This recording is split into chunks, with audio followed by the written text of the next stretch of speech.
This video is brought to you by the Renewed Mind Healing Institute, and I'm your host, Nicole. I want to thank you for stopping by our broadcast channel. Our subscribers mean everything to us, so please take a moment to hit the red subscribe button and then click the bell for notifications each and every time we share new healing and enriching content.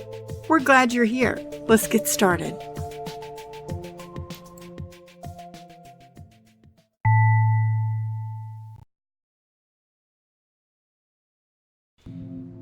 Today we're going to watch an excerpt from one of our favorite courses offered at the Renewed Mind Healing Institute. Be sure to check out the video description below for information on how you can join us in class from home, or to check out all the courses and programs we offer at the Institute. We welcome everyone with a love of learning. Now, on to the video.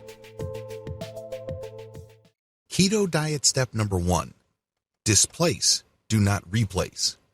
One of the most common problems I've seen people run into again and again with diets is they use a scorched earth policy.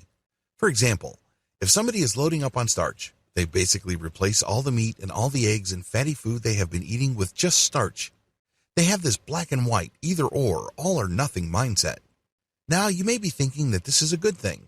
You may be thinking that this indicates commitment and a firm decision to make a change. That might be true. The problem is when you go through such an abrupt change, your body starts to push back. At first, it's not all that noticeable, but eventually, your mind and your body start pulling you back to your old eating habits. You have to understand that we're all creatures of habit. We've grown accustomed to certain things. We adopt certain lifestyles because they meet our needs at a very deep level. Your weight and your eating patterns are reflections of your personal habits. As you probably already know, changing habits is not very easy. It's definitely not something that you take on lightly.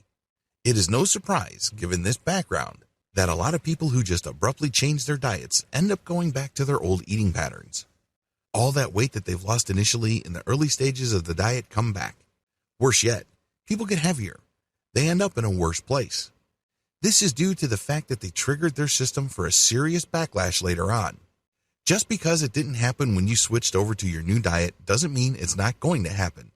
It's like trapping heat in a volcano. It's only a matter of time until that volcano blows its top. This is exactly what happens to a lot of people switching from one lifestyle to another and one diet to another.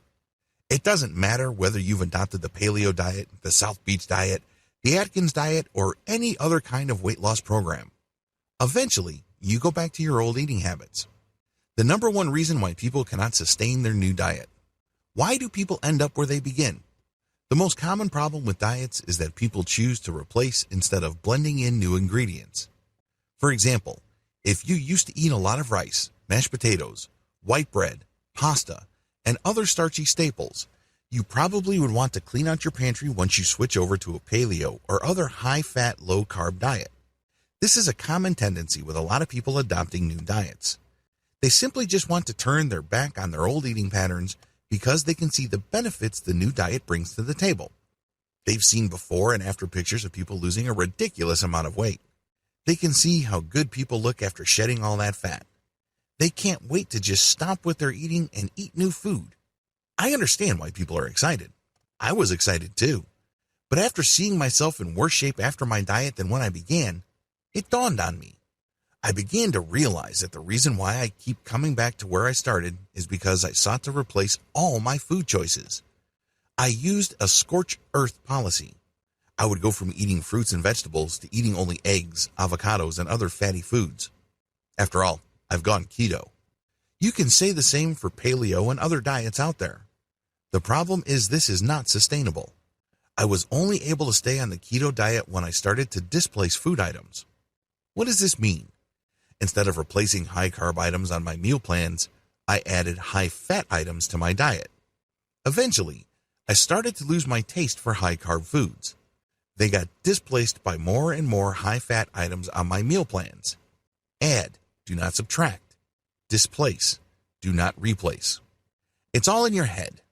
Remember, the reason why you are displacing and not replacing and adding instead of cutting out large chunks of your meal plan is because you're trying to work with your psychology. When you start taking out dishes from your meal plan, your mind starts feeling left behind.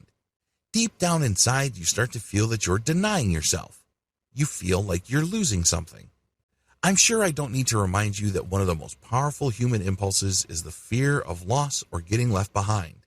This is the reason why people who live in certain neighborhoods automatically get the urge to buy the same car as their neighbor once their neighbor rolls around in a new set of wheels. I've seen this happen quite a bit. It only takes one neighbor to buy a new top-of-the-line Mercedes-Benz or BMW to get other neighbors to want to buy the same kind of car. The same applies to clothes. The same applies to food and lifestyle. We don't like to get left behind. We don't like to feel like we are denying ourselves. This is exactly the kind of mindset you trigger when you choose to replace certain food items from your diet on a wholesale basis. Don't do it. Instead, keep adding ketogenic meal items to your diet. Eventually, you will reach a point where your taste buds have switched over to a fat preference. You're no longer craving sweets. You no longer feel like you can't go a day without carbohydrates. That's when these carb items start dropping from your meal plan. However, it has to take place gradually. You can't force it. Focus more on ketogenic meals. As you get used to eating keto-friendly meals, your taste buds begin to change.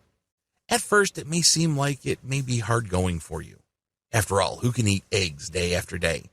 If you're like most Americans, you probably don't really have much of a I hope craving that for video was avocado helpful on a for daily you. basis. Thanks for spending Eventually, time with us it today, becomes routine and to we you, sure appreciate and you that you're start craving here. more ketogenic For more items information and start forgetting about your resources, old check the sweet video food. description below, Still, you have to do this or gradually. visit us online You at can't shock your system. The moment you renewedmindhealing.com. shock your That's system, all one word. be prepared Until for next the time, backlash, I'm your because host, your body Nicole, is sure and to may put up a divine fight. health and It may healing not do it in your immediately, body, but mind, eventually it soul, will and undermine you. nest be yours. Eventually, See you it again will get the soon. upper hand. Before you know it, you're back to eating what you used to eat before you adopted your keto diet.